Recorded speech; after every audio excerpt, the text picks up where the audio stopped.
berikan kepada anak-anak kami, saya sangat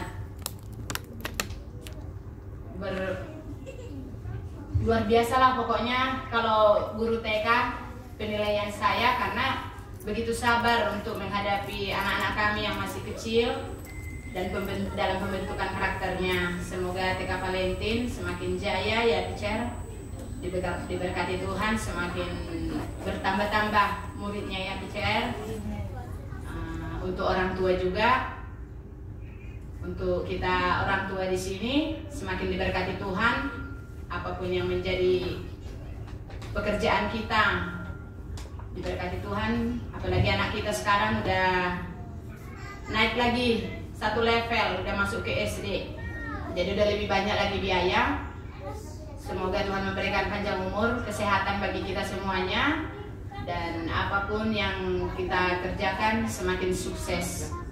Demikianlah kata sambutan dari saya sebagai komite. Terima kasih. Shalom Horas. Shalom. Terima kasih buat kata sambutannya. Sekarang kita masuk pada acara selanjutnya, ibadah.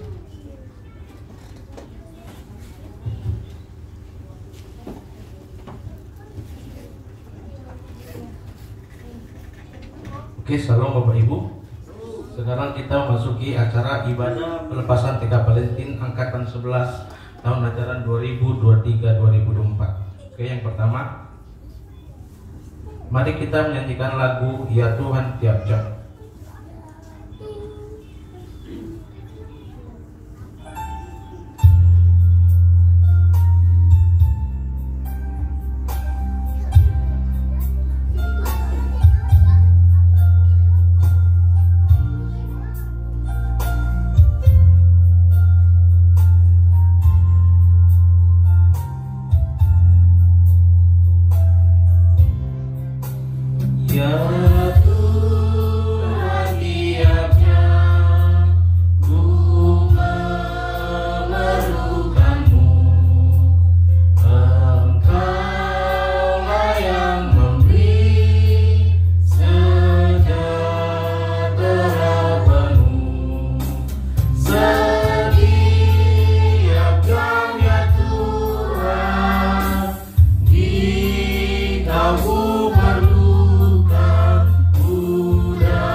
Ya Allah Bapa kami yang sungguh baik ya Tuhan, terima kasih ya Tuhan atas perlindungan-Mu. Engkau masih memimpin kami dari perjalanan kami dari rumah sampai ke tempat ini. Engkau masih memberikan kami kesehatan dan tidak kekurangan sesuatu apapun. Ya Tuhan, kami akan memulai acara kami. Kiranya Engkau lah hadir di tengah kami, berkati acara kami ini dari awal hingga akhir ya Tuhan. Ya Tuhan, hanya dia permohonan kami, melalui nama Tuhan Yesus Kristus kami berdoa kepada-Mu. Amin.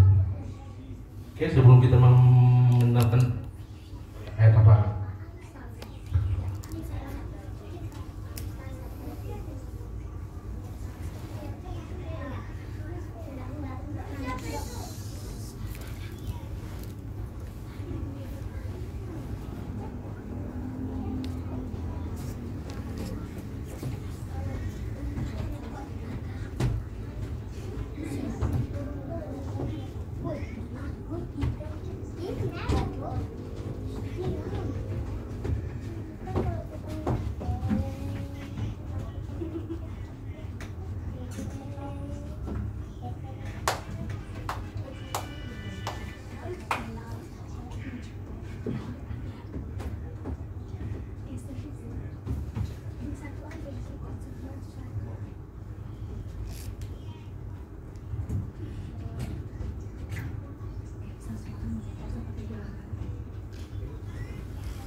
Oke, baik, sebelum kita mendengarkan renungan, mari kita menyanyikan lagu Firman-Mu Pelita Bagi Kakiku.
Bapa yang baik, Bapa yang kami kenal, Bapa yang bertahta dalam kerajaan surga. Terima kasih Tuhan untuk kasih karunia yang senantiasa Engkau berikan. Kami boleh berkumpul dalam ibadah pelepasan anak-anak TK Valentin. Tuhan Yesus Kristus yang baik, saat ini kami mau mendengarkan firman-Mu. Kiranya Engkau yang memelihara hati dan pikiran kami. Dalam Kristus Yesus kami berdoa. Amin. Shalom. Shalom. Horas madhita salvutna. Horas. Oke. Anak-anak TK Valentin sekarang. Siapa tadi yang mau datang ke sini nangis? Ada? Gak ada. Siapa tadi yang datang ke sini gak mandi? Ada gak? Ada. Siapa tadi yang datang ke sini mau main-main, marah-marah? Ada nggak? Marah-marah sama orang tuanya? Ada nggak? Oke, nggak ada. Jadi ada yang ngantuk? Ada yang ngantuk? Nggak ada. Oke, sekarang kita ice breaking dulu. Sebelum kita mendengarkan firman Tuhan, biar nggak ngantuk-ngantuk kita. Kalau Inang bilang, kita hitung 1, 2, 3. Pada hitungan ketiga, adik-adik berdiri. Siapa yang gak berdiri, berarti ngantuk. Oke. 1, 2, 3. Ada yang gak diri, berarti terlambat. Duduk sekali lagi. 1, 2, 3. Ada yang terlambat. Sampai mau jatuh. Oke, duduk sekali lagi ya. 1, 2, tikus.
Jadi firman Tuhan untuk kita dari Amsal 1 ayat 7 yang mengatakan takut akan Tuhan adalah permulaan pengetahuan. Tetapi orang bodoh menghina hikmat dan didikan. Takut akan Tuhan itu gimana ya? Menyeramkan gak? Seram gak? Takut? Jadi gimana kalau takut akan Tuhan? Oke, coba dibuka slide-nya. Takut akan Tuhan yang pertama kita mau melihat taat. Pertama adalah taat. Taat sama firman Tuhan. Yang kedua hormat. Hormat sama orang tua dan juga hormat kepada teachernya. Siapa di sini yang gak hormat? Ada yang nakal? Oh ada. Ada yang nakal sama teachernya. Yang nakal sama orang tuanya ada? Oh ada juga. Nah yang ketiga kita mau lihat kagum. Kagum artinya itu melihat kebesaran Tuhan. Kalau Tuhan itu kasih adik-adik semuanya kesehatan, pintar, baik. Nah, itu poin yang keempat. Ada baik. Siapa yang jahat? Oh, nggak ada. Siapa yang baik?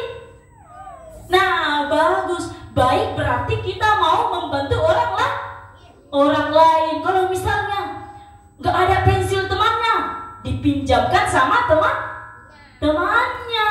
Nah, yang terakhir penuh kasih dan kelemah lembutan. Jadi adik-adik harus penuh kasih supaya nampak bahwa adik-adik adalah orang yang penuh hikmat. Sesuai dengan tema kita, aku bisa karena hikmat. Oke, selanjutnya kita mau melihat dulu.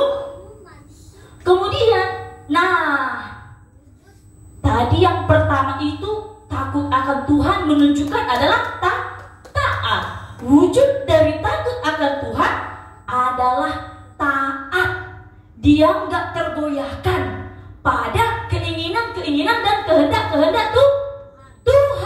Nah, jadi orang yang takut akan Tuhan itu adalah orang yang taat dan mau mengikuti apa kata Tuhan, mau mendengarkan firman Tuhan. Di sekolah juga mendengar firman Tuhan kan? Iya. Nah, kita mau lihat lagi selanjutnya bahwa kalau orang yang takut akan Tuhan, yang pertama dia harus memperoleh hikmat. Dari mana dia memperoleh hikmat?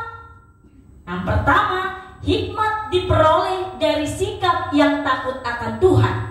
Yang kedua, hikmat diperoleh dari sikap yang takut akan Tuhan tapi dilanjutkan terus sepanjang masa.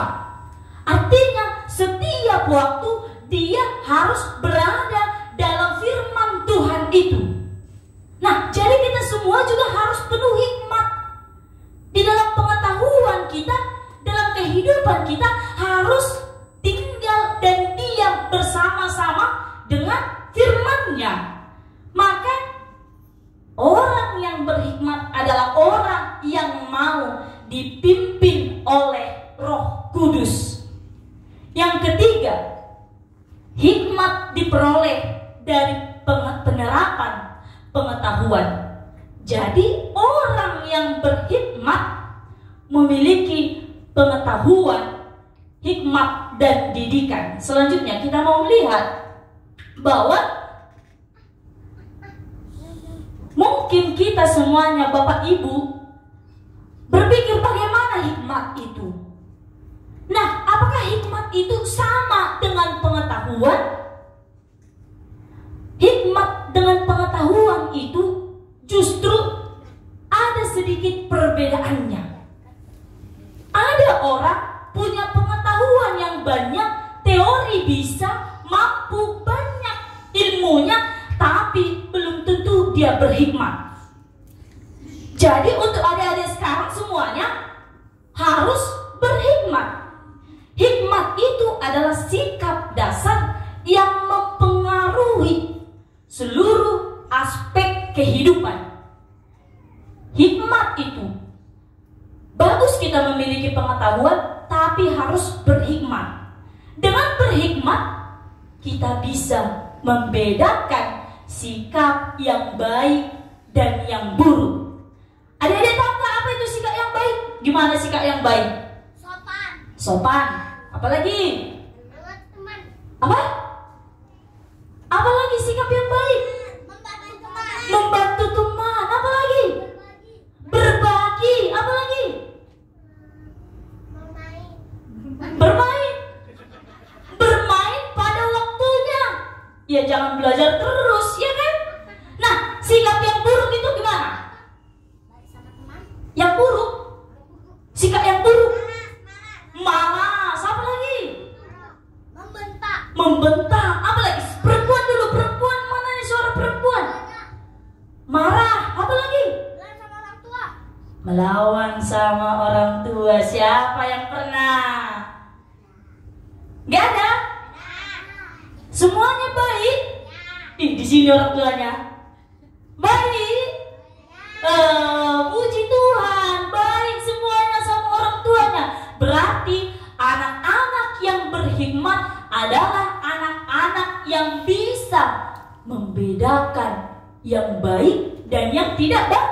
Yang tidak baik tadi sudah kita sebutkan.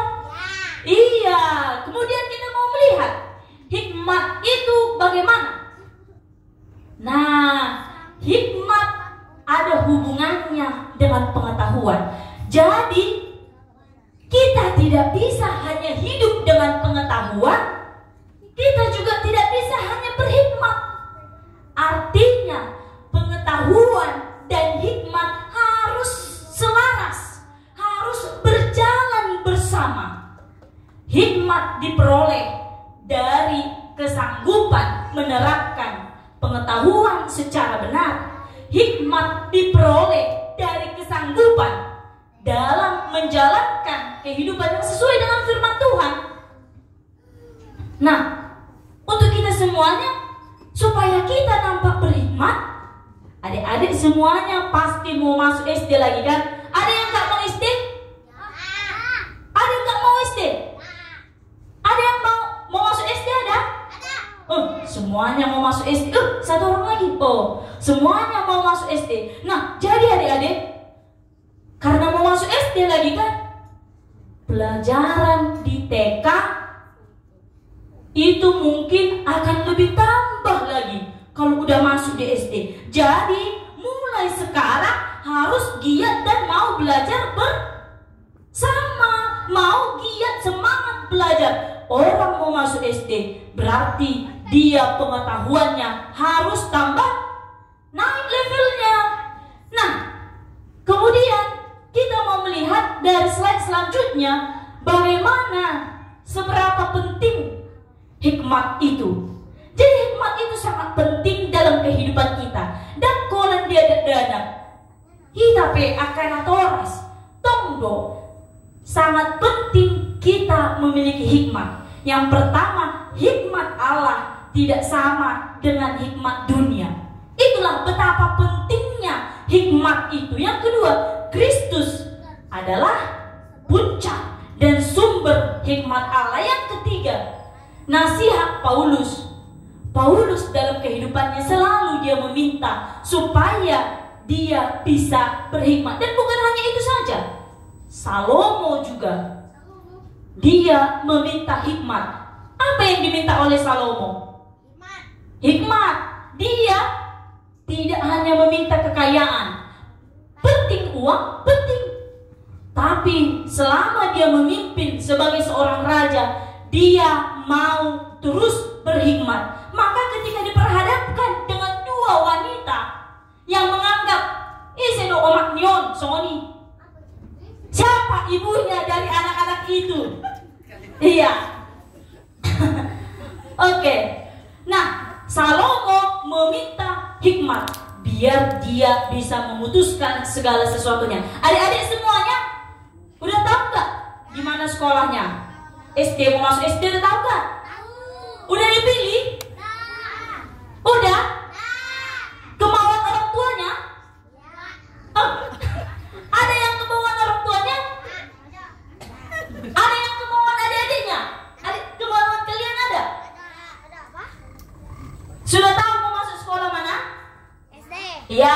Sudah ditentukan mau SD mana? Siapa yang menentukan? Kalian atau orang tua? Orang tua. Orang tua yang menentukan. Ada yang menentukan sendiri? Nah, maksud Inang di situ, kalau mau menentukan sendiri, harus belajar juga dari orang tuanya, harus dikestalkan juga sama orang tuanya. Aku mau SD Valentin, contohnya. Nah, supaya adik-adik semuanya bisa berhikmat menunjukkan. Kalau sudah ada pengetahuannya, kalau sudah pintar, harus memohon sama Tuhan supaya berhikmat. Kemudian yang terakhir,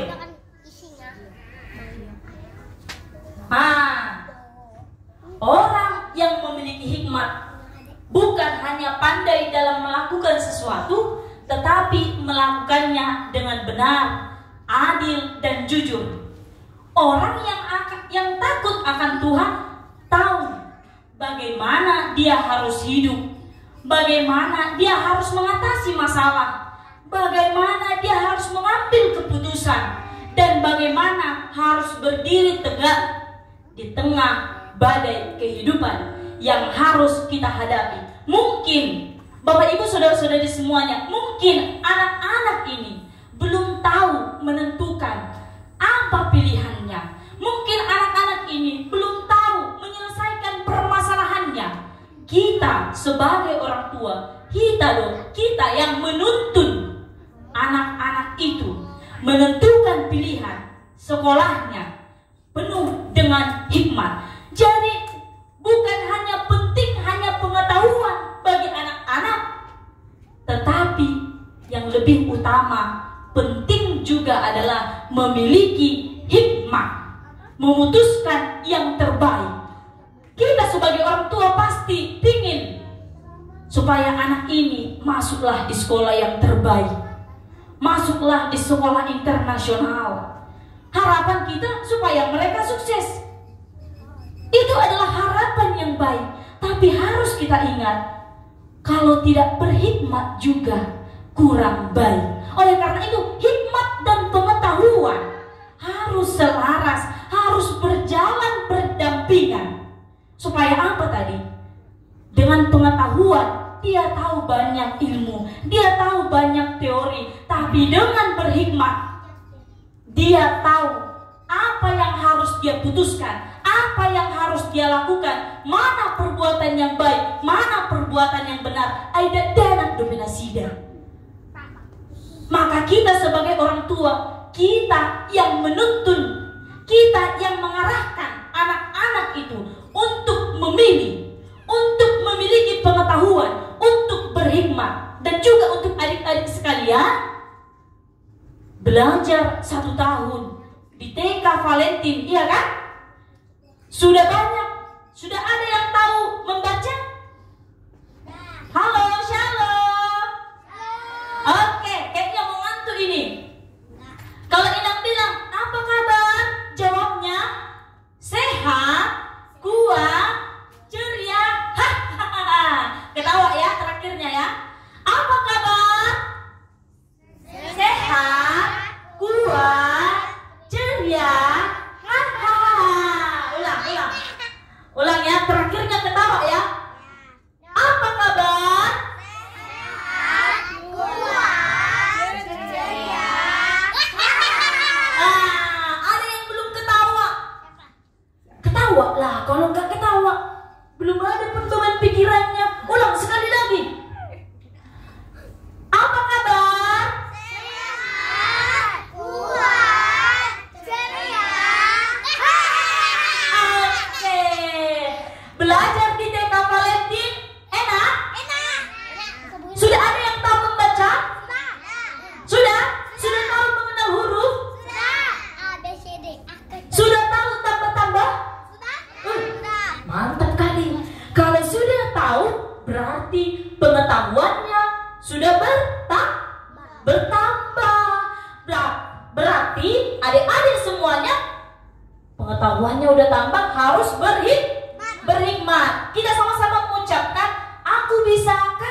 Ulang sekali lagi.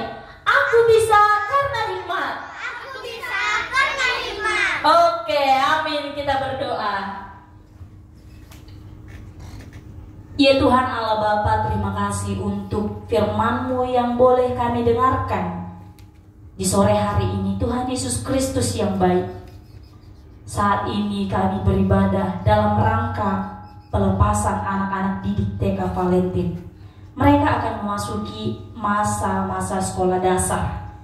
Tuhan Yesus Kristus yang baik, kiranya Engkau memberikan hikmat dan kebijaksanaan yang daripada Engkau kepada seluruh anak-anak yang ada di TK Valentin. Tolong mereka ya Tuhan, supaya mereka beroleh pengetahuan.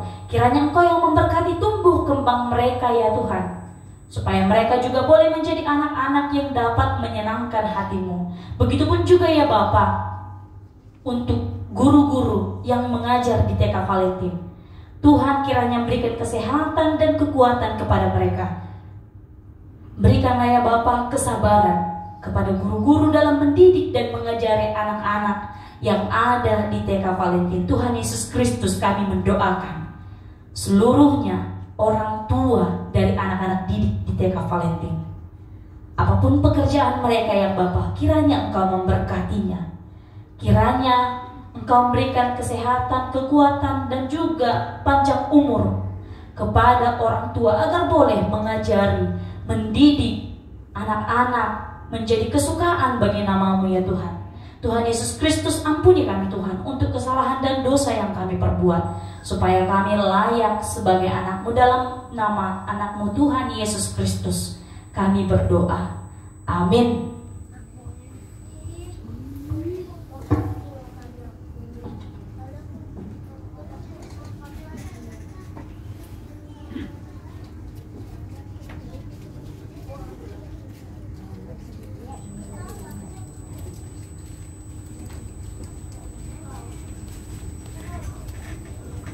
Oke, baik Bapak Ibu, kita akan mengumpulkan persembahan. Mari kita menyanyikan lagu Hidup Ini Adalah Kesempatan.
Kita bersama mengucapkan doa Bapa kami. Bapa kami yang di surga, dikuduskanlah nama-Mu, datanglah kerajaan-Mu, jadilah surga. Berilah kami pada hari ini makan kami yang secukupnya, dan ampunilah kami atas kesalahan kami, seperti kami juga mengampuni orang yang bersalah kepada kami. Dan janganlah membawa kami dalam pencobaan, tetapi lepaskanlah kami daripada yang jahat. Karena Engkau yang punya kerajaan dan kuasa dan kemuliaan sampai selama-lamanya. Amin. Horas Madita Saluna. Horas.